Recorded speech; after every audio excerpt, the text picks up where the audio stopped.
Pas protestës së një ditë më parë para Bashkisë së Shkodrës, kryebashkiaku Benet Beci ka pritur në takim banorët të Rrjollit. Gjatë takimit, kryetari i Bashkisë së Shkodrës është njohur me problematikën e tyre, ndërsa ka qartësuar pozicionin e tij për lejen për ndërtimin e resortit, e cila është dhënë nga kryeministri. Thënë drejtën, kryetari i Bashkisë na priti shumë mirë, e falenderoj për prezencën e tij që pranoi që të jemi ne prezent dhe të konsumojmë ato problemet që ne kemi në lidhje me çështjen e pronësisë.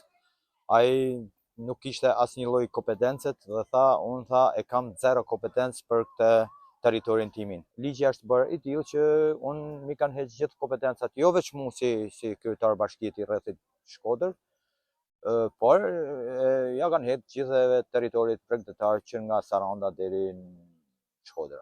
Sipas banorëve, e vetmja rrugë që ka mbetur për ta është të kërkojnë drejtësi në ambasadat e huaja. Për sa i përket ministrisë ose kryeministrit, nuk presim as edhe një shpresë, sepse ka pas kohë të na dëgjoj prej gjitha këtyre ditëve dhe ka pas situatën sa shumë e acerrume. Ne do të shkojmë deri para ambasadave të Bashkimit Evropian dhe asaj kryesore që është kryesyra të Shtetet e Bashkuara të Amerikës, ku atje do t'i dorëzohna Shtetet e Bashkuara të Amerikës, o na merrni me vete këtu gjithë fshatarëve dhe na hupni dhe na çoni në Palestinë, ose na lini të jetojmë në tokat tona. Me këtë qëllim, me këtë parull do të shkojmë drejt ambasadave.